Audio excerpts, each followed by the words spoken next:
Samajwadi party कार्यालय पर press conference. Akhilesh Yadav, नेता प्रतिपक्ष माता प्रसाद पांडे, शिवपाल सिंह यादव, सांसद अवधेश प्रसाद, भीष्म शंकर तिवारी के अलावा समाजवादी पार्टी के कई दिग्गज नेता मौजूद। प्रेस कॉन्फ्रेंस में अखिलेश यादव ने कहा कि यहां मंच पर बैठे लोगों ने राजनीति के कई उतार चढ़ाव देखे, राजनीति और सरकार के इतिहास के बारे में यहां जितने लोग बैठे हैं सब जानते हैं। जहां से आतंकवाद की घटनाएं हो रही है, उन्हें खत्म करने के लिए और जड़ से समाप्त करने के लिए सरकार को जो भी फैसला लेना चाहिए, सरकार के साथ समाजवादी पार्टी है। सीमा की सुरक्षा के लिए हमेशा सजग रहना पड़ेगा। सजग रहते हुए ही सीमा की सुरक्षा हो सकती है और कोई भी चूक की गुंजाइश नहीं हो सकती। अखिलेश ने यह भी कहा कि आल पार्टी मीटिंग रखी गई है। राष्ट्रीय प्रमुख महासचिव रामगोपाल यादव जी उस मीटिंग में रहेंगे। जो हमारी पार्टी से सुझाव होगा वह सुझाव जरूर हम लोग देंगे। हमारे साथ बहुत ही प्रतिष्ठित और सम्मानित साथी मंच पर हैं और यहाँ जितने लोग बैठे हैं इन्होंने बहुत सी सरकारें देखी हैं और राजनीति के कई उतार चढ़ाव इन लोगों ने देखे हैं।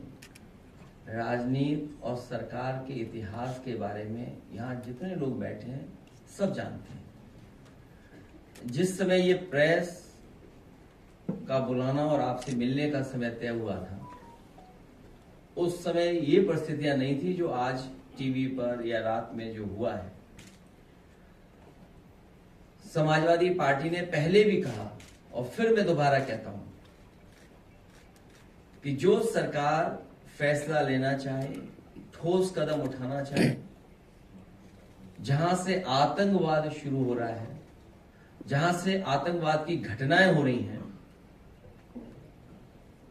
उन्हें खत्म करने के लिए और जड़ से समाप्त करने के लिए, आतंकवाद को जड़ से खत्म करने के लिए जो सरकार फैसला लेना चाहे, सरकार के साथ समाजवादी पार्टी है। जिस समय जड़ पे हमला होगा, ये जो टहनियां दिखाई दे रही हैं वो अपने आप सब समाप्त हो जाएंगी। और सीमा की सुरक्षा के लिए हमेशा सजग रहना पड़ेगा। सजग रहते हुए ही सीमा की सुरक्षा हो सकती है और कोई भी चूक की गुंजाइश नहीं हो सकती।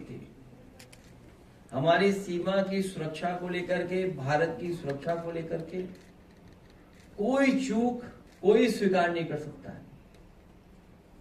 हमें अपनी सेना पर, हमें अपनी आर्म फोर्सेस पर पूरा भरोसा है। यही फोर्स है जो सीमा पर हमारे देश की रक्षा कर रही है और उन्हीं की वजह से आज हम सुरक्षित हैं। आज हम इस हॉल में बैठ पा रहे हैं या हम सुरक्षित माहौल में रह पा रहे हैं। अभी ऑल पार्टी मीटिंग का होना फिर तय हुआ है। समाजवादी पार्टी के राष्ट्रीय प्रमुख महासचिव आदरणीय रामगोपाल यादव जी उस मीटिंग में रहेंगे। जो हमारी पार्टी से सुझाव होगा वो सुझाव जरूर हम लोग देंगे और सुझाव यहां तक देंगे क्योंकि कुछ लोग कहते थे कि अब नए तरह का युद्ध है, इसमें फौज की जरूरत नहीं पड़ेगी और उसका परिणाम यह हुआ था कि अग्निवीर जैसी व्यवस्था लागू हुई थी जो अस्थाई है, स्थायी नहीं है। जो अग्निवीर व्यवस्था है वो अस्थाई है और वही लोग अब परंपरागत तरीकों को क्यों अपना रहे हैं। इसलिए जो कुछ सुझाव होंगे हम लोग ऑल पार्टी मीटिंग में राष्ट्रीय प्रमुख महासचिव जी के माध्यम से भेज देंगे। लेकिन जहां हम लोग यहां बैठे हैं, हाथा नहीं भाता, इतने ही सब बातें आप तक पहुंच गई हैं। पॉलिटिकल है वो फैसला, मोटिवेटेड है और क्योंकि आप विरोधी हैं, आपसे उन्हें पॉलिटिकल लगता है कि ये हमें पॉलिटिकली कमजोर कर सकते हैं, इसीलिए सब पॉलिटिकल कार्रवाई हो रही है। अगर निष्पक्ष इस सरकार को हटाने का काम करेंगे और हम अपने सभी लोगों को भरोसा दिलाते हैं, पीडीए में आप भी हैं। जब कभी भी आप अपना नाम शॉर्ट में लिखते होंगे तो पीडी लिख देते होंगे। कुछ लोग जानते होंगे अगर लिखना है शॉर्ट में लिख दिया पीडी, तो आप तो पहले से ही इसमें पीडी है। और हर पीड़ित के साथ हैं, हर दुखी के साथ हैं, हर व्यक्ति जो अपमानित हो रहा है उसके साथ है। और मैंने तो कई बार ऑफर कहता हूं कि ईडी जैसा डिपार्टमेंट होना चाहिए।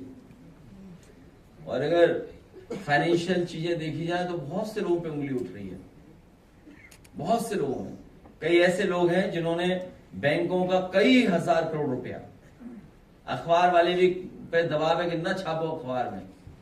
केवल एक दिन खबर आई, एक बैंक से कोई बहुत सारा पैसा लग गया, कोर्ट में केस चल रहा है, हाई कोर्ट लखनऊ में केस चल रहा है। कोई कंपनी है, उसका मामला है और बड़ा, हाँ ठीक बात है। मतलब देखिए ना कैसे फ्रॉडगिरी हो रही है। 12,000 करोड़ का मामला है, शायद 12,000 करोड़ का मामला है। बैंक है, बैंक का भी नाम बदल गया अब तो। खैर, अभी सुप्रीम कोर्ट का मैं पढ़ रहा था कि कोई भूषण स्टील है, उसका मामला कुछ हुआ है, कोई नया मॉडल निकाला था और कोई बहुत बड़े उद्योगपति उन्हें दे दिया। वो अखबारों में छप रहा है। हाँ, वो एक फार्मूला है, एनसीएलटी का तो है, लेकिन एक वो स्कीम बनाई है उन्होंने। मैंने पहले भी कहा और फिर कहता हूं, हम लोगों पे तो आरोप लगाती है भारतीय जनता पार्टी, न जाने कैसे कैसे आरोप लगाती है, लेकिन भारतीय जनता पार्टी हर स्कीम पैसा कमाने के लिए बनाती है। वही हुआ जो हुआ है वहां पे। भूषण स्टील और एक बड़े उद्योगपति उन्होंने ले लिया बड़ा कारोबार। इसीलिए मैं कह रहा हूं कि इनके अपने लोग सब आजाद हैं, पॉलिटिकल लोगों को ढूंढा जाता है कि इनको कैसे फंसाया जाए, कैसे जेल भेजा जाए। उसी में कुशल तिवारी जी आप जानते होंगे, फंसा दिए गए आपका भी परिवार। वो आपको इसलिए फंसाया गया, हाथा दूर नहीं है आपके यहां से, बगल में ही है मामला, इसलिए आपको फंसाया जा रहा है। आपको बिल्कुल फिक्र नहीं करनी चाहिए, लड़िए आप, हम लोग आपके साथ हैं। और जहां तक अन्याय की बात है, ये सरकार अन्याय कर रही है। इसके सामने जो आएगा, इन्हें जातियों से नहीं लेना देना, जो आ गया अगर इनके खिलाफ है उसके साथ सरकार से कार्रवाई करा देंगे। चाहे कितना परेशान हुई है अपना वाजपेयी जी, सुमित ओझा उनके परिवार के सदस्य, कहां नहीं गई सोचो, हर एक से मिली, पुलिस प्रशासन सबसे मिली, सबको पता है कि घटना क्या है, लेकिन कार्रवाई नहीं कर रहे। सोचिए आप, हर पीड़ित के साथ हम समाजवादी लोग हैं, हर पीड़ित के लोग हर पीड़ित के साथ खड़े रहते हैं।